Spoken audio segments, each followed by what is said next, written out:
وعلى آله وصحبه أجمعين أما بعد ബഹുമാനമുള്ള മുഅ്മിനീങ്ങളെ അല്ലാഹു സുബ്ഹാനഹു വ തആല അവന്റെ ഈ മഹത്തായ ഭവനത്തിൽ ഈ പരിശുദ്ധമായ മാസത്തിൽ നാം ഒത്തുകൂടിയത് ഇഅ്തികാഫിന്റെ നിയ്യത്തോടുകൂടി ഒത്തുകൂടിയതിന് അല്ലാഹു നമ്മിൽ നിന്ന് സ്വീകരിക്കട്ടെ.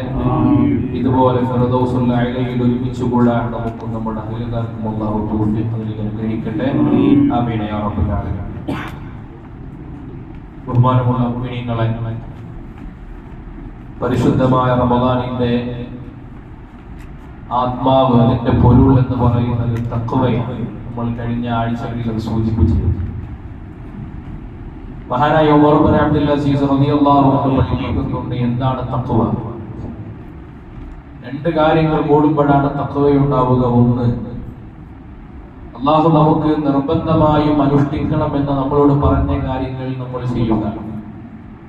രണ്ടാമത്, അല്ലാഹു നമ്മളോട് നിങ്ങൾ വിട്ടു നിൽക്കണമെന്ന് പറഞ്ഞ കാര്യങ്ങളിൽ നിന്ന് പൂർണ്ണമായും അകന്നു നിൽക്കുകയും ചെയ്യുക. ഇത് രണ്ടും ഉണ്ടാകുമ്പോഴാണ് ഒരു മനുഷ്യന്റെ തഖ്വ സാധ്യമാവുക. പക്ഷേ ആഖിറുൽ സമാനിലേക്ക് അടുക്കുമ്പോൾ, അവസാന കാലഘട്ടത്തിൽ ജീവിക്കുന്ന സത്യവിശ്വാസികളെ സംബന്ധിച്ച് ഹബീബായ റസൂലുള്ളാഹി സ്വല്ലല്ലാഹു അലൈഹി വസല്ലം തങ്ങൾ തന്നെ പറഞ്ഞതെന്താണ്? അവർക്ക് അല്ലാഹുവിന്റെ ദീൻ അനുസരിച്ചുകൊണ്ട് ജീവിക്കൽ അവരുടെ കയ്യിൽ തീക്കട്ട കയ്യിൽ പിടിച്ചതുപോലെയായിരുന്നു. തീക്കട്ട കയ്യിൽ പിടിച്ചാൽ നമുക്ക് കൂടുതൽ സമയം അത് മുറുക്കെ പിടിക്കാൻ കഴിയില്ല. കയ്യിൽ നിന്നും നമ്മൾ നിർബന്ധിതമായി നമ്മൾ ഉപേക്ഷിക്കേണ്ടി വരും. ഇതുപോലെയാണ് ആഖിറുൽ സമാനിൽ ജീവിക്കുന്ന വിശ്വാസികൾ എന്നാണ്. രാവിലെ പ്രഭാതത്തിൽ നമ്മൾ എഴുന്നേറ്റ് ഇന്ന് സന്ധ്യയാകുന്നതിന്റെ മുമ്പ് ഞാൻ ഒരു ഹറാമും ഒരു തിന്മയും ചെയ്യില്ല എന്ന് മനസ്സിൽ ഉറപ്പിച്ച് വിശ്വസിച്ച് പുറത്തേക്ക് ഇറങ്ങുന്ന ഒരാളാണ്. അയാളുടെ താല്പര്യം അയാൾ അല്ലാഹുവിനെ മാത്രം വഴിപ്പെട്ടുകൊണ്ട് ജീവിക്കണമെന്നായിരിക്കും. പക്ഷേ വൈകുന്നേരമായി മടങ്ങി വരുമ്പോഴേക്ക് അയാൾ അറിയാതെ അയാളുടെ കയ്യിൽ നിന്ന് ഇസ്ലാം ചോർന്നു പോയിട്ടുണ്ടാവും. നമ്മൾ പോലും തീരുമാനിക്കാതെ, നമ്മൾ പോലും അറിയാതെ നമ്മുടെ ഉള്ളിൽ നിന്ന് ഇസ്ലാമിന്റെ വേരുകൾ പതുക്കെ പതുക്കെ പിഴുതെറിയപ്പെടുന്ന കാലം വരും. റസൂലുള്ളാഹി അലൈഹി വസല്ലം പറയുന്നു, ആ കാലമെത്തിയാൽ ഭൂമിയിലൂടെ നടന്നു പോകുന്ന ആളുകൾ, ആബിദീങ്ങളും ആലിമീങ്ങളും സാഹിത്യങ്ങളുമായ ആളുകൾ, അവർ അവരുടെ ഇൽമ കൊണ്ട് മലയോരങ്ങളിലേക്ക് കയറിപ്പോകും. അവർ അവിടെ ഇടം പ്രാപിക്കും. അവർക്ക് അവരുടെ ശരീരത്തെ നിയന്ത്രിക്കാൻ കഴിയാത്ത വിധത്തിലുള്ള പ്രയാസങ്ങൾ നേരിടും. ഇബാദത്തുകളും ത്വാഅത്തും മാത്രം ആഗ്രഹിക്കുന്ന ഒരാൾക്ക്, അല്ലാഹുവിന്റെ മാർഗം ആഗ്രഹിക്കുന്ന ഒരാൾക്ക് ഖൽവത്ത് മാത്രമായിരിക്കും പരിഹാരം ഉണ്ടാവുക. എല്ലാത്തിൽ നിന്നും മാറി നിൽക്കൽ മാത്രമായിരിക്കും ആഖിറുൽ സമാനിൽ പരിഹാരം ഉണ്ടാവുക. എന്തുകൊണ്ടാണ്? തഖ്വയിലേക്ക് നമുക്ക് നടന്നെടുക്കാൻ കഴിയാത്തത് കൊണ്ടാണ്. മഹാനായ ഇമാം ഗസാലി റളിയല്ലാഹു അൻഹു പറയുന്നുണ്ട്, ഒരു മനുഷ്യന്റെ ശരീരത്തെ എന്റെ ശരീരത്തെ ഞാൻ ആഗ്രഹിക്കുന്ന ഇടത്തേക്ക് നിയന്ത്രിച്ചു നിർത്തുക എന്നത്, ഞാൻ എന്റെ ആഗ്രഹിക്കുന്ന ഭാഗത്തേക്ക് എന്റെ ശരീരത്തെ നിയന്ത്രിച്ചു നിർത്തൽ, അതിനേക്കാൾ പ്രയാസകരമായ മറ്റൊരു കാര്യമില്ല. താബിഈങ്ങളായ ആളുകൾ എന്നും വേവലാതി കൊണ്ടുകൊണ്ടാണ് ജീവിക്കുക. അവർക്ക് എന്നും വേപതുവാണ്, വിഷമങ്ങളാണ്. എന്താണ് കാര്യം? അവർ നഫ്സിനോട് ജിഹാദ് നടത്തിയിട്ടാണ് അവരുടെ ജീവിതം.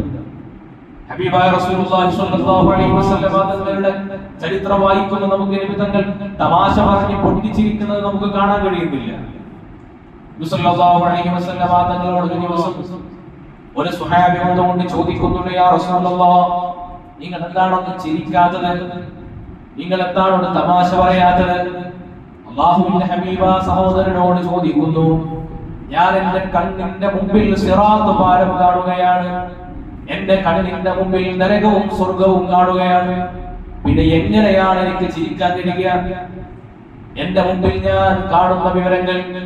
മറ്റൊരിക്കൽ ഹബീബ് സ്വഹാബത്തിനോട് പറഞ്ഞിട്ടുണ്ടല്ലോ, തഅലമൂന മാ അഅലം, ഞാൻ അറിയുന്ന കാര്യങ്ങൾ നിങ്ങൾ അറിഞ്ഞാൽ ലബകൈതും കസീറാ, നിങ്ങൾ ധാരാളം കരയേണ്ടി വരും.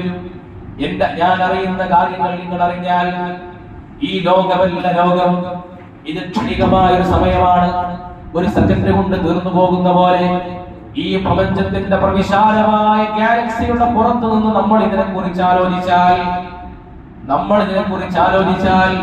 നമ്മുടെ കയ്യിലിരിക്കുന്ന ഒരു കൊതുക് ക്ഷണം കൊണ്ട് മരിച്ചു പോകുന്നത് പോലെ അത്രയും വിലയില്ലാത്ത ജീവിതമാണ് മനുഷ്യന്റെ ജീവിതം. ആ മനുഷ്യന്റെ ജീവിതത്തിൽ ഒരു സത്രം പോലെയാണ് നമ്മൾ ഇവിടെ ജീവിക്കുന്നത്.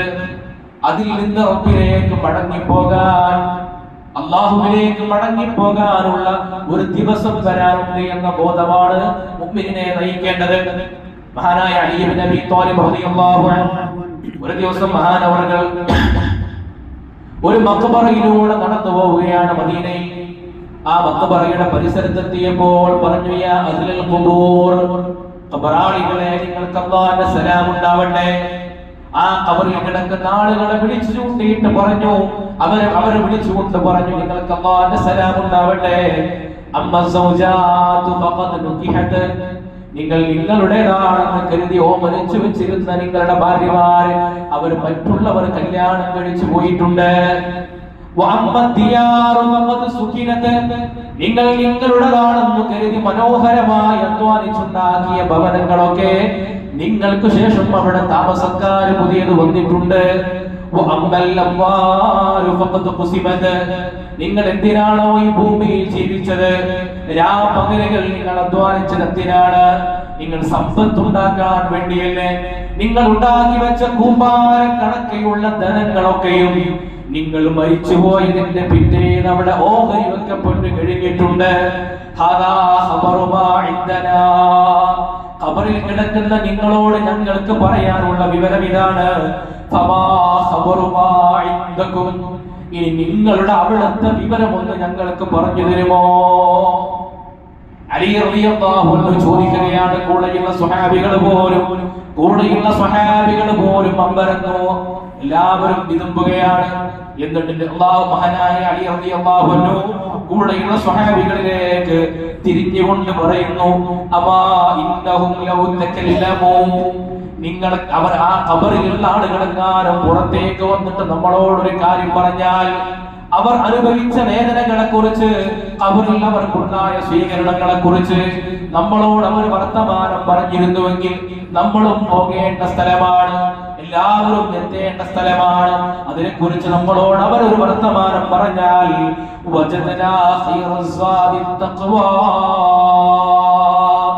ഈ ഭൂമിയിൽ സമ്പാദിക്കാൻ സമയം ചെലവഴിച്ച്, ആരോഗ്യം ചെലവിട്ട്, എല്ലാ അധ്വാനങ്ങളും ചെലവഴിച്ചുകൊണ്ട് നേടിയെടുക്കണമെന്ന് ആഗ്രഹിക്കുന്ന ഏറ്റവും വലിയ സമ്പാദ്യം അത് തഖ്വയായിരിക്കും എന്ന ഒരൊറ്റ വാക്കേ അവർക്ക് നമ്മോട് പറയാനുണ്ടാവൂ.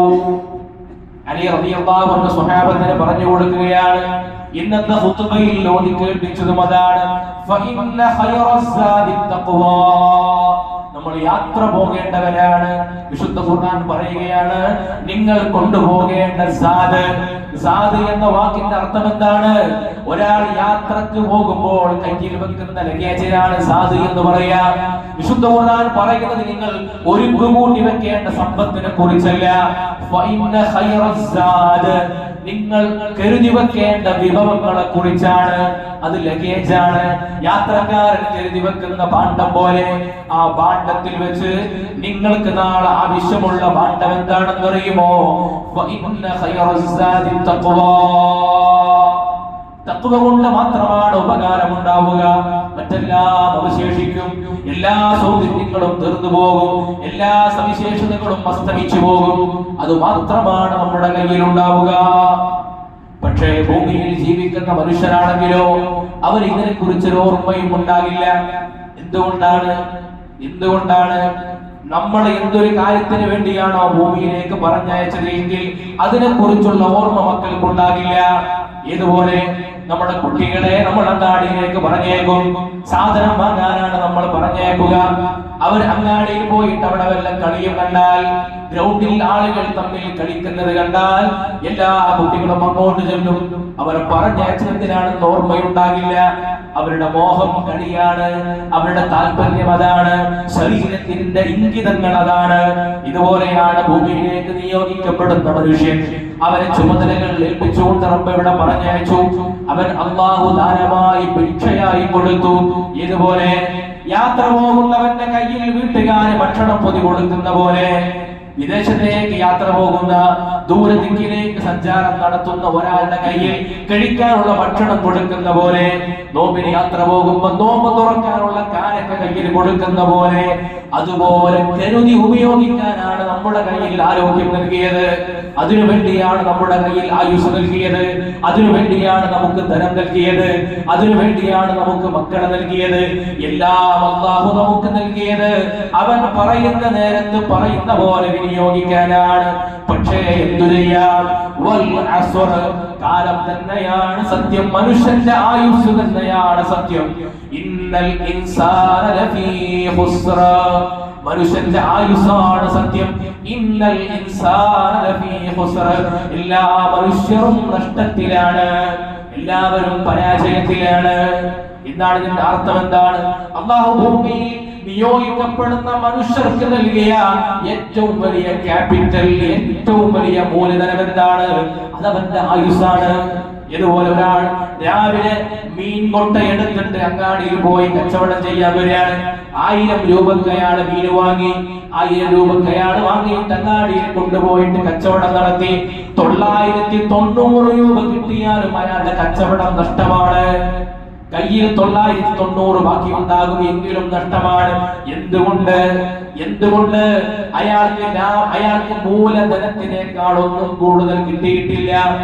ഇത് തന്നെയാണ് അല്ലാഹു ഖുർആനിൽ പറഞ്ഞത്, വൽ അസ്ർ, കാലമാണ് സത്യം. ഏതാണ് ആ കാലം എന്നറിയോ? എനിക്കും നിങ്ങൾക്കും നൽകപ്പെടുന്ന ആയുസ് തന്നെയാണ് സത്യം. അതുകൊണ്ടാണ് ഇമാം ശാഫിഈ റളിയല്ലാഹു അൻഹു പറയുന്നത്, ഇമാം ശാഫിഈ തങ്ങൾ പറയാണ്, അല്ലാഹുവിന്റെ വിശുദ്ധ ഖുർആനിൽ 114 സൂറത്തുകൾക്ക് പകരമായി വൽ അസ്ർ എന്ന 2 വരിയുള്ള ഒരൊറ്റ സൂറത്താണ് അല്ലാഹു ഇറക്കിയിരുന്നുവെങ്കിൽ ലതഫതുഹും, ഈ നാട്ടിലെ വിശ്വാസികൾക്ക് അത് മതിയായിരുന്നു. ഇതിനേക്കാൾ വലിയ ഓർമ്മപ്പെടുത്തൽ എന്താണ്? ഇതിനേക്കാൾ വലിയ ഓർമ്മപ്പെടുത്തൽ എന്താണ്? പരീക്ഷയ്ക്ക് പഠിക്കാൻ 1 മണിക്കൂർ സമയം മാത്രം ബാക്കിയുള്ള നേരത്ത് കുട്ടികളോട് നമ്മൾ പറയുന്നില്ലേ, 1 മണിക്കൂറേ ഉള്ളൂ, 1 മണിക്കൂറേ ഉള്ളൂ. അത് പറയുമ്പോൾ കുട്ടികളുടെ ഉള്ളിലുണ്ടാകുന്ന ഒരു കാളൽ, ഒരു പേടി. ആശുപത്രിയുടെ മുമ്പിൽ, ഓപ്പറേഷൻ തിയേറ്ററിന്റെ മുമ്പിൽ സമയം നിശ്ചയിക്കപ്പെട്ട് ഡ്രസ് മാറി നിൽക്കുന്ന ഒരു രോഗിയോട് വന്നിട്ട് പറയും, 1 മണിക്കൂറേ ബാക്കിയുള്ളൂ, 1 മണിക്കൂറേ ബാക്കിയുള്ളൂ. ഇതാണ് നിന്റെ ആയുസ്സാണ് സത്യം എന്ന് പറഞ്ഞത്. ഇതിനേക്കാൾ വലിയൊരു മുന്നറിയിപ്പിന് വേറെ ഇല്ലല്ലോ. അതുകൊണ്ടാണ് ഈ ആയത്തിനെ വിശദീകരിച്ചിട്ട് അല്ലാഹുവിന്റെ റസൂലിന്റെ സ്വഹാബിമാരുടെ താരീഖ് പറയുന്നത് കാണാം.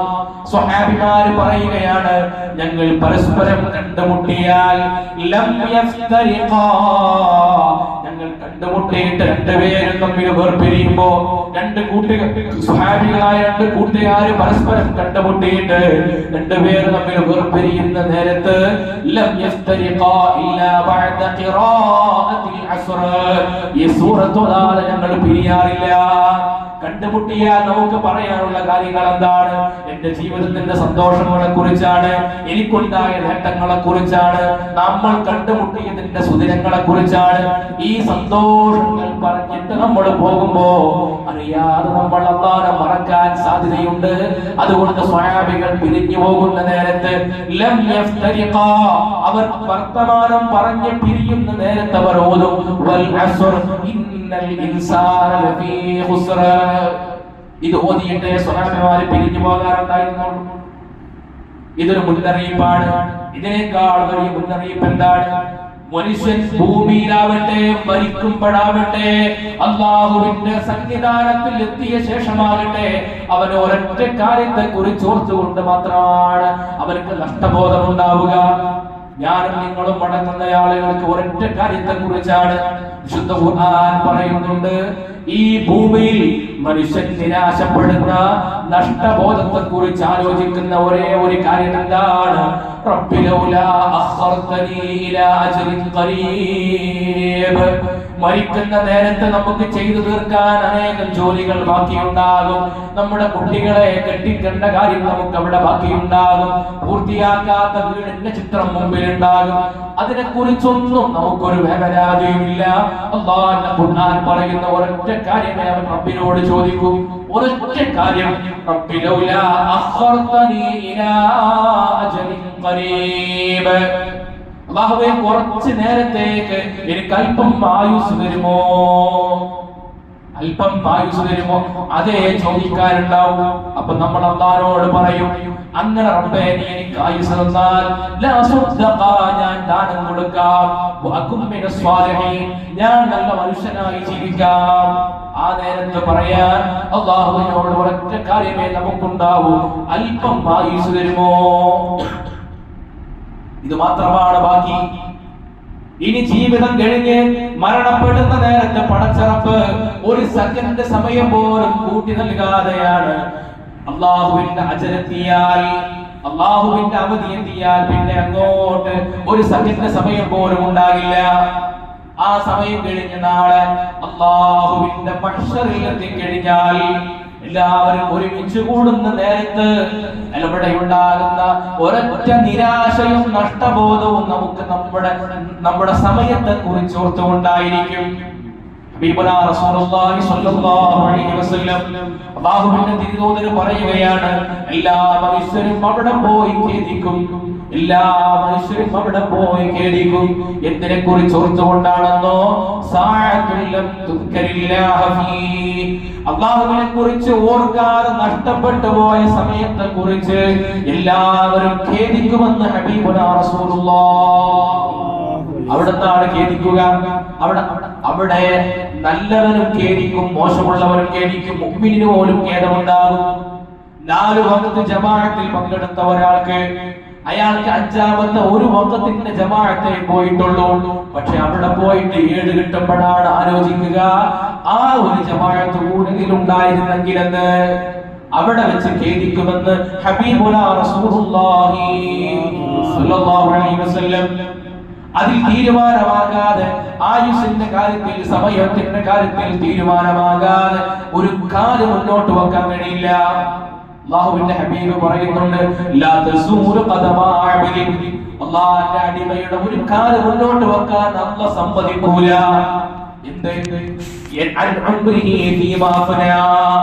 അല്ലാഹു നിനക്ക് നൽകിയ ആയുസ്സിനെ എവിടെ ചെലവഴിച്ചു എന്ന് ചോദിക്കുമ്പോ അതിന്റെ കണക്ക് കൊടുക്കാതെ ഒരു കാല് മുന്നോട്ട് വെക്കാൻ കഴിയില്ല. അല്ലാഹുവിന്റെ റസീവറായി വന്നതാണ് ഭൂമിയിലേക്ക് നമ്മള്. ഇന്നി ജാഇലുൻ ഫിൽ അർളി ഖലീഫ, അല്ലാഹുവിന്റെ റസീവറാണ് നമ്മുടെ ഈ ഭൂമിയിൽ. അവൻ തന്ന റസീറ്റ് കുറ്റിയുമായിട്ട് നാട് നടക്കാനാണ് നമ്മളോട് പറഞ്ഞത്. അതിന്റെ കണക്ക് കൊടുക്കാതെ റബ്ബിന്റെ അടുക്കൽ എത്തിപ്പെടാൻ കഴിയില്ല, കാല് മുന്നോട്ട് വെക്കാൻ കഴിയില്ല എന്നാണ് ഹബീബായ നബി തങ്ങൾ പറയുന്നത്. ഇനി ഒക്കെ കഴിഞ്ഞു, നാളെ അല്ലാഹു തആല നമ്മളെ കാത്തുരക്ഷിക്കട്ടെ, സ്വർഗ്ഗാവകാശികളിൽ പെടുത്തട്ടെ.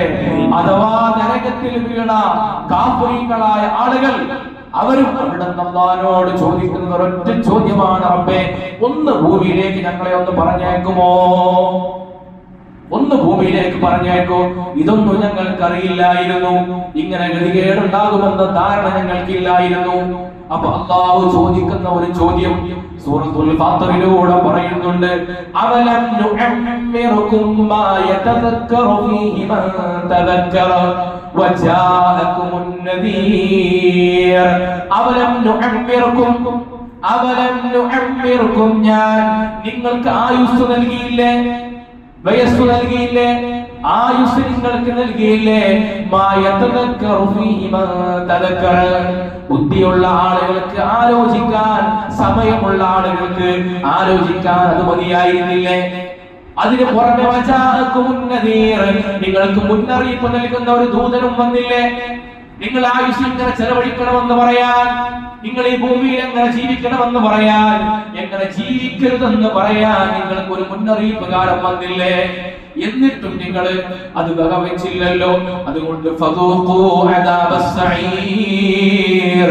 അതുകൊണ്ട് നിങ്ങളുടെ അപേക്ഷ സ്വീകരിക്കപ്പെടില്ല. നിങ്ങൾ അവിടെ കിടന്നുകൊണ്ട് അദാബ് അനുഭവിക്കാം. നിങ്ങൾ അവിടെ കിടക്കുക, അല്ലാഹുവിന്റെ അദാബ് അനുഭവിക്കുക എന്ന് അല്ലാഹുവിന്റെ വിശുദ്ധ ഖുർആൻ ഇപ്പോ നമുക്ക് മുന്നറിയിപ്പ് നൽകിയിട്ടുണ്ട്. അവിടെ വെച്ച് അങ്ങനെ കാഫിരീങ്ങൾ പറയുമെന്ന് ഒരു നിരാശ മാത്രമേ മനുഷ്യനുണ്ടാവുകയുള്ളൂ. അല്ലാഹു നൽകിയ അനുഗ്രഹങ്ങളുടെ വിനിയോഗത്തെ കുറിച്ചുള്ള നിരാശയാണത്. നമുക്ക് തൗഫീഖ് നൽകി അനുഗ്രഹിക്കട്ടെ. ഈ ഓർമ്മകളാണ് മുഅ്മിനീങ്ങളായ ആളുകളെ സന്തോഷകരമായി ജീവിക്കാൻ അനുവദിക്കാത്തത്. എങ്ങനെ ജീവിക്കുക? ആനന്ദകരമായി. ഓരോ ദിവസങ്ങൾ കഴിഞ്ഞു പോകുമ്പോഴും ഓരോ ദിവസങ്ങൾ കഴിയുമ്പോഴും മഹാന്മാരായ സ്വാലിഹീങ്ങൾ പറഞ്ഞിട്ടുണ്ട്, മനുഷ്യ ഇന്നമന്നാസു അയ്യാമുൻ, നീ തന്നെയാണ് അയ്യാം, നീ തന്നെയാണ് ദിവസങ്ങൾ, നീ തന്നെയാണ് ദിവസങ്ങൾ. ദിവസം നീ അല്ലാതെ മറ്റൊന്നില്ല. ആ ദിവസങ്ങൾ ഇങ്ങനെ കഴിഞ്ഞു പോകുന്തോറും ആ ദിവസങ്ങൾ ഇങ്ങനെ കഴിഞ്ഞു പോകുന്തോറും നീ ഇല്ലാതെയാവുകയാണ്. മനുഷ്യനാണ് ജീവിതം. റസൂലുള്ളാഹി അലൈഹി വസല്ലം അരികിൽ വന്നിട്ട് 90 കഴിഞ്ഞ ഒരു വൃദ്ധൻ വന്നിട്ട് ഹദീസിൽ കാണാം, കണ്ണുകൾ ചുരുങ്ങിപ്പോയിട്ടുണ്ട് അദ്ദേഹത്തിന്റെ. അയാൾ വന്നിട്ട് പറഞ്ഞു, നബിയെ, ഞാൻ എന്റെ ജീവിതത്തിൽ ചെയ്യാത്ത ഒരു തെറ്റും ഇനി ബാക്കിയില്ല, ഒരു തെറ്റും ഞാൻ ചെയ്യാതെ ബാക്കിയില്ല. 90 കഴിഞ്ഞു. ഞാൻ എന്താണ് ഇനി ചെയ്യേണ്ടത്? എന്റെ ജീവിതത്തിൽ എനിക്ക് വല്ല തൗബയുമുണ്ടോ? കണ്ണ് ചുളുങ്ങിപ്പോയി നടക്കാൻ പോലും കഴിയാത്ത വൃദ്ധനായ മനുഷ്യനോട് അല്ലാഹുവിന്റെ ഹബീബ് പറഞ്ഞ മറുപടി, ഇഫ്തഖില്ലാഹ ഫീമാ ബഖീ, ബാക്കിയുള്ള ജീവിതത്തിൽ തഖ്വയോടെ ജീവിച്ചോ എന്നാണ്. എത്രയാണ് അയാൾക്ക് ബാക്കി ഉണ്ടാവുക? അയാൾക്ക് ബാക്കി ഉണ്ടാവുക? 90 കഴിഞ്ഞ മനുഷ്യനല്ലേ? പക്ഷേ അല്ലാഹുവിന്റെ ഹബീബ് അയാളോട് പറയുന്നത് ബാക്കിയുള്ള ജീവിതത്തിൽ തഖ്വയോടെ ജീവിച്ചോ എന്നാണ്. ഒരു സെക്കൻഡ് മതി നമ്മുടെ ജീവിതം മാറാൻ. ഒരൊറ്റ സെക്കൻഡ്. അല്ലാഹുവിന് പാപങ്ങൾ മനുഷ്യരിൽ നിന്ന് സംഭവിക്കുമെന്ന് അല്ലാഹുക്കറിയാം.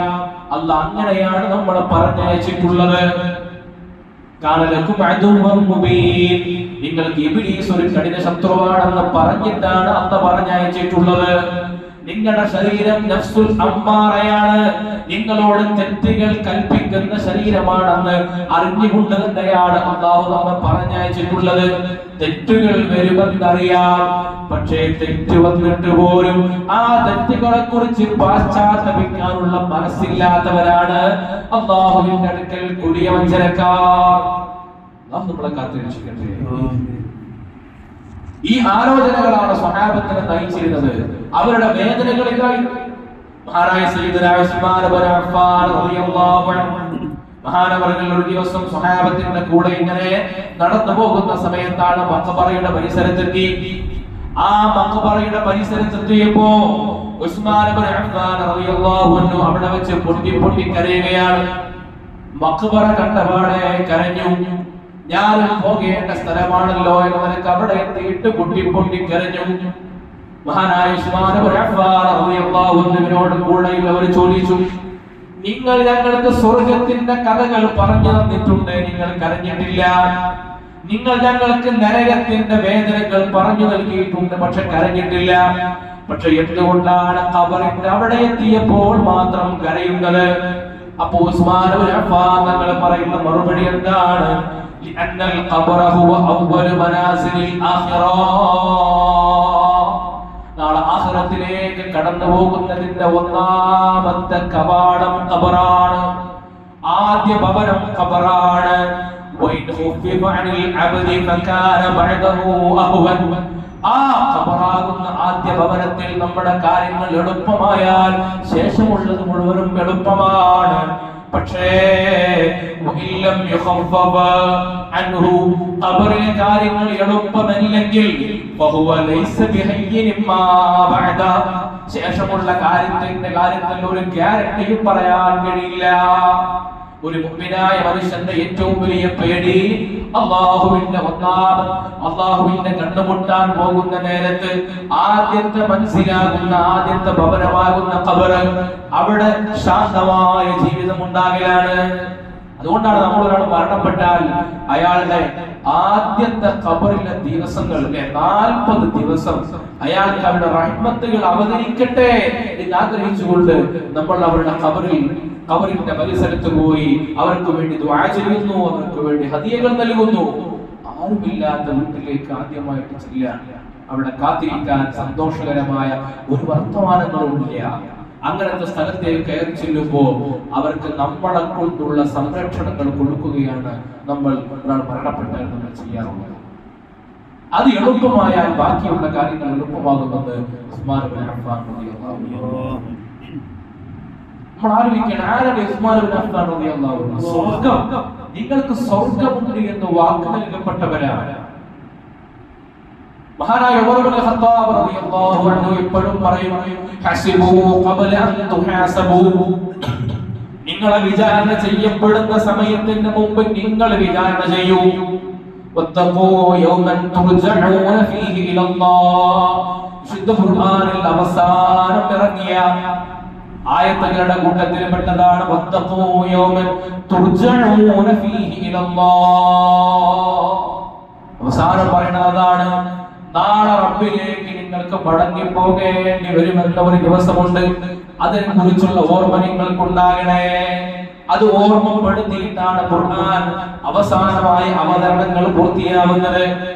ഈ ആയത്തിനെ ഓതിയിട്ട് മഹാനായ ഉമർ ഇബ്നു ഖത്താബ് റളിയല്ലാഹു അൻഹു എപ്പോഴും പറയുമായിരുന്നു, ഹസിബൂ ഖബല അൻ തുഹാസബൂ, നിങ്ങൾ വിചാരണ ചെയ്യപ്പെടുന്നതിന് മുമ്പേ നിങ്ങൾ സ്വയം വിചാരണ നടത്തണം. ഉമർ തങ്ങൾ അങ്ങനെയാണ്. രാത്രി സമയങ്ങളിൽ ചാട്ടവാറെടുത്തിട്ട് ഉമറെ, ആളുകളെ നന്നാക്കാൻ നടക്കുന്ന നീ നന്നാകുന്നില്ലല്ലോ എന്ന് ചോദിച്ചിട്ട് ചാട്ടവാറ് കൊണ്ട് പുറത്തേക്ക് അടിക്കുമായിരുന്നു. വഫാത്ത് കഴിഞ്ഞിട്ട് ജനാസ കുളിപ്പിക്കുന്ന നേരത്ത് ശരീരത്തിന്റെ പുറത്ത് ചാട്ടവാറിന്റെ അടയാളങ്ങൾ കണ്ടിരുന്നു. ഉമർ തങ്ങൾ സ്വയം വിചാരണ നടത്തിയതാണ്. ആരാണ് ഉമർ? സ്വർഗമുണ്ടെന്ന് മാത്രമല്ല, സ്വർഗത്തിൽ ഒരു വെള്ള കൊട്ടാരമുണ്ടെന്ന് ഹബീബ് വാക്ക് കൊടുത്ത സ്വഹാബിയാണ്. സ്വർഗമുണ്ട് എന്ന് വാക്ക് കിട്ടി, സ്വർഗത്തിൽ ഒരു വെള്ള കൊട്ടാരമുണ്ട് എന്ന് വാക്ക് കിട്ടി. പക്ഷെ എന്നിട്ട് ഒരു ഉമർ റളിയല്ലാഹു അൻഹുവിന്റെ ജീവിതത്തിൽ ഒരു ആശ്വാസം എന്ന് പറയുന്നുണ്ടല്ലോ, മരണം വരെ ഉണ്ടായിട്ടില്ല. എന്തുകൊണ്ടാണ്? നമ്മളെ തിരിച്ചറിഞ്ഞാൽ, ഒരു മനുഷ്യന് അവനെ തിരിച്ചറിയാൻ കഴിഞ്ഞാൽ അവർക്ക് ഒരിക്കലും സന്തോഷിക്കാൻ കഴിയില്ല. നമ്മളെ കുറിച്ച് ഇങ്ങനെ ആലോചിച്ചാൽ, നമ്മൾ അല്ലാഹുവിന്റെ കയ്യിലാണോ നമ്മുടെ കടിഞ്ഞാൺ, അതോ നമ്മുടെ ഹവയുടെ കയ്യിലാണോ? നമ്മുടെ ദേഹ താല്പര്യങ്ങളുടെ കയ്യിലാണോ നമ്മുടെ കടിഞ്ഞാൺ, അല്ലാഹുവിന്റെ കയ്യിലാണോ കടിഞ്ഞാൺ? ആലോചിച്ചാൽ മതി. നമ്മൾ നല്ല കാര്യങ്ങൾ ചെയ്യുന്ന സമയത്ത് പോലും ശാരീരികമായിട്ടുള്ള ഇഷ്ടങ്ങൾക്ക് അനുസരിച്ചായിരിക്കും നമ്മുടെ വഴങ്ങലുകൾ ഉണ്ടാവുക. എല്ലാം വിചാരണ ചെയ്യപ്പെടും. അല്ലാഹു നമുക്ക് തൗഫീഖ് നൽകട്ടെ. മഹാനായ സിദ്ദീഖ് റളിയല്ലാഹു അൻഹു എപ്പോഴും വിചാരണയെ കുറിച്ചുള്ള ഓർമ്മയിലാണ്. മഹാനായ സിദ്ദീഖ് റളിയല്ലാഹു അൻഹു നടന്നു പോകുമ്പോഴാണ് ഒരു മരത്തിന്റെ മുകളിൽ ഒരു പക്ഷി ഇരുന്നിട്ട്, ആ മരത്തിന്റെ മുകളിൽ ഇങ്ങനെ ഇരുന്നിട്ട് ആ പക്ഷി ഭക്ഷണം കഴിക്കുകയാണ്. ആ പക്ഷിയെ ഇങ്ങനെ നോക്കി സിദ്ദീഖ് തങ്ങൾ അവിടെ ഇരുന്നിട്ട് കരയാൻ തുടങ്ങി. എന്നിട്ട് പറഞ്ഞു, യാ ലൈതനി കഹാദ ത്വയ്ർ, ഈ പക്ഷിയെ പോലെ ആയിരുന്നെങ്കിൽ എത്ര ഭേദം. യത്വീറു അല ശജർ, അത് മരത്തിന്റെ മുകളിലൂടെ ഇഷ്ടം പോലെ ഇങ്ങനെ വിഹരിക്കുന്നു, പറന്നു പോകുന്നു. വയഖുലു തമർ, അത് പഴങ്ങളൊക്കെ ഇഷ്ടം പോലെ ഭക്ഷിക്കുന്നു. ഇന്ന പഴം ഭക്ഷിക്കണം, ഇന്നത് കഴിക്കാൻ പാടില്ല എന്നൊരു നിയമവുമില്ല. എന്നിട്ടോ വലാ യുഹാസബു യൗമൽ ഖിയാമ, നാളെ പടച്ചോന്റെ അടുത്ത് പോയാലാണെങ്കിലോ ഒരു വിചാരണയുമില്ല. ഒരു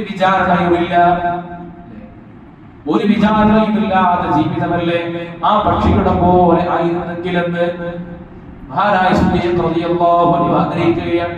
അപ്പൊ നല്ല അമലുണ്ട് എന്ന് കരുതപ്പെടുന്ന ആളുകൾക്ക് വരെ, എന്റെ കയ്യിൽ സ്വാലിഹായ സൽക്കർമ്മങ്ങൾ ഉണ്ട് എന്ന് വിശ്വസിക്കുന്ന ആളുകൾക്ക് വരെ അല്ലാഹുവിന്റെ വിചാരണയിൽ രക്ഷപ്പെടാൻ കഴിയില്ല. നബി സല്ലല്ലാഹു അലൈഹി വസല്ലം തങ്ങൾ പറയാണ്, ഇൻഹൂസിബ ഉഹ്ലിക, വിചാരണ നടന്നോ കൊടുക്കും, വിചാരണ എളുപ്പമാകണം. അതിനാണ് നമ്മൾ എപ്പോഴും ദുആ ചെയ്യുന്നത്, അല്ലാഹുമ്മ യസ്സിർ ലനാ ഹിസാബൻ യസീറാ, ഞങ്ങൾക്ക് എളുപ്പമുള്ള വിചാരണ നൽകണേ. നമ്മുടെ എല്ലാ അമലുകളുമായിട്ട് റബ്ബിന്റെ അരികിലെത്തിയാൽ ഈ അമല് കൊണ്ടുണ്ടോ റബ്ബിന്റെ സ്വർഗ്ഗം നേടാൻ നമ്മളെ കൊണ്ട് കഴിയണം. അള്ളാഹുവിന്റെ സ്വർഗത്തിലേക്ക് പ്രവേശിക്കുവാനുള്ള ടോക്കൺ നമ്മുടെ അമല് മതിയാകില്ല. 500 കൊല്ലം ഇബാദത്ത് മാത്രം ചെയ്ത ഒരാൾക്ക് അമല് കൊണ്ട് സ്വർഗത്തിലേക്ക് പോകണമെന്ന് ആഗ്രഹിച്ചപ്പോൾ അമല് കൊണ്ട് സ്വർഗത്തിൽ പോകാൻ കഴിഞ്ഞില്ല എന്നാണ് നബി പഠിപ്പിച്ചത്. സ്വല്ലല്ലാഹു അലൈഹി വസല്ലം അല്ലാഹുവിന്റെ ഫദ്ല് കൊണ്ട് നിങ്ങൾ പറഞ്ഞില്ലേ, ഇല്ലാ യതഗമ്മദനി അല്ലാഹു ബിറഹ്മതി, അല്ലാഹുവിന്റെ റഹ്മത്ത് കൊണ്ട് പൊതിഞ്ഞാലല്ലാതെ അങ്ങോട്ട് കേറാൻ കഴിയില്ല. ആ റഹ്മത്താണെങ്കിലോ നമുക്കൊക്കെ കിട്ടും, നമുക്കൊക്കെ റഹ്മത്ത് കിട്ടും. അല്ലാഹുവിന്റെ ഒരൊറ്റ കാര്യം നമ്മളിൽ നിന്ന് ആഗ്രഹിക്കുന്നുള്ളൂ, നമ്മൾ അബ്ദാവണം. നമ്മൾ അബ്ദാവണം, മനുഷ്യനാവണമെന്നല്ല. മനുഷ്യൻ എന്ന് പറഞ്ഞാൽ ഒരു ജീവിയാണ്. തിന്നുന്നു, ഭുജിക്കുന്നു, ഭോഗിക്കുന്നു, ഉറങ്ങുന്നു, അതൊരു ജീവിയാണ്. അബ്ദാവണം. വിശുദ്ധ ഖുർആൻ നമ്മളോട് അല്ലാഹുവിനെ ആരാധിക്കാൻ പറയുന്നിടത്തൊക്കെ നമ്മളെ കുറിച്ച് പറയുന്നത് നമ്മൾ അബ്ദ് എന്നാണ്. നബി സല്ലല്ലാഹു അലൈഹി വസല്ലം തങ്ങൾ പോലും സ്വയം പരിചയപ്പെടുത്തിയത്, ഞാൻ ഒരിക്കലും രാജാധികാര പ്രൗഢിയുള്ള ഒരു രാജാവായ പ്രവാചകനാകാൻ ആഗ്രഹിക്കുന്നില്ല. ഞാൻ ഒരു അടിമയായ പ്രവാചകനാകാൻ വേണ്ടിയാണ്. اللهم صل على سيدنا محمد عبدك ورسولك النبي الأمي എന്നല്ലേ സ്വലാത്തിൽ പഠിപ്പിക്കപ്പെട്ടിട്ടുള്ളത്. അബ്ദാവുക എന്നതിനേക്കാൾ വലിയ ക്വാളിറ്റി ഇല്ല ഈ ഭൂമിയിൽ. ആരാണ് ഏറ്റവും പെർഫെക്റ്റ് ആയ അബ്ദ്? ആരാണ്? നമ്മൾ വിചാരിക്കും അടിമത്വം എന്ന് പറയുന്നത് എളുപ്പമുള്ള പണിയാണ്. ഇല്ല, അല്ലാഹുവിന്റെ അടിമയാവുക എന്ന് പറയുന്നത് തന്നെ പ്രയാസമുള്ള പണിയാണ്. ഈ ഭൂമിയിലെ ഏറ്റവും നല്ല അടിമ അൽ ഇൻസാനുൽ കാമിൽ, പൂർണ്ണതയെത്തിയ ഇൻസാൻ എന്ന് പരിചയപ്പെടുത്തപ്പെട്ട മുഹമ്മദ് റസൂലുള്ളാഹി നിങ്ങൾക്ക് മാത്രമായി കഴിഞ്ഞിട്ടുള്ളൂ. അബ്ദാവുക എന്നാണ് നമ്മളോട് പറഞ്ഞത്. ആ അബ്ദ് നമ്മളായോ? അല്ലാഹുവിന്റെ ലാ തഖ്നതു ബിറഹ്മത്തില്ലാ, നിങ്ങൾ അല്ലാഹുവിന്റെ റഹ്മത്ത് നിങ്ങൾക്ക് തരാനുള്ളത് തന്നെയാണ്. അത് വേറെ ആർക്കും കൊടുക്കാനുള്ളതല്ല, നിങ്ങൾക്ക് തരാനുള്ളതാണ്. നിങ്ങൾ നിരാശരാകരുത്. ഖുർആൻ പറഞ്ഞില്ലേ, അത് നിങ്ങൾക്കുള്ളതാണ്. അല്ലാഹുവിന്റെ റഹ്മത്ത് നമുക്ക് വേണ്ടിയുള്ളത് മാത്രമാണ്. ആ റഹ്മത്ത് നമുക്കല്ലാതെ ആർക്കാ കൊടുക്കുക? പക്ഷെ നമ്മൾ കൊതിക്കണം, മോഹിക്കണം, അബ്ദാവണം.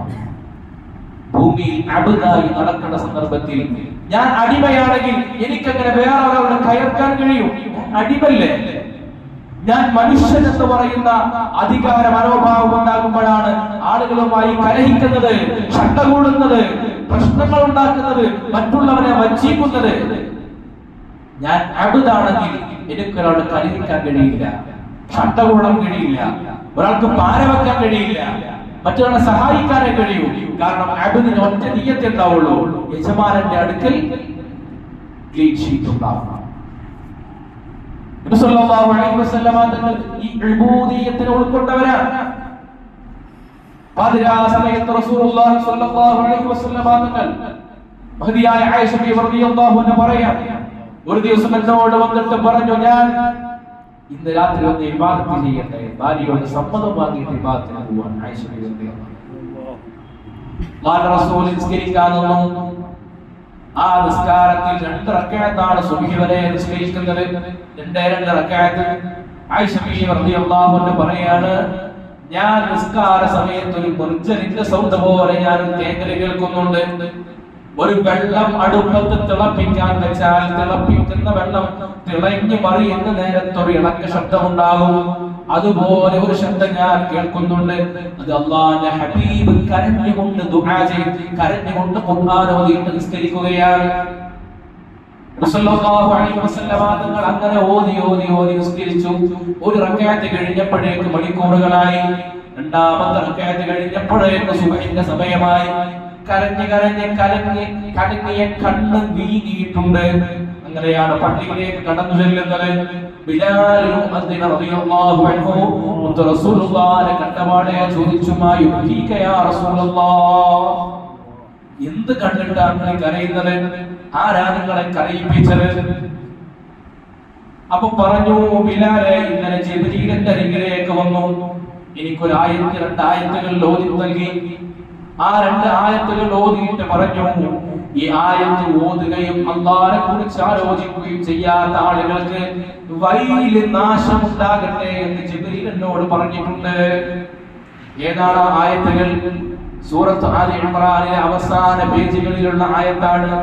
ഇന്ന ഫീ ഖൽഖിസ് സമാവാതി വൽ അർദ് വഖ്തിലാഫിൽ ലൈലി വൻ നഹാർ ലആയാതിൻ ലിഉലിൽ അൽബാബ്.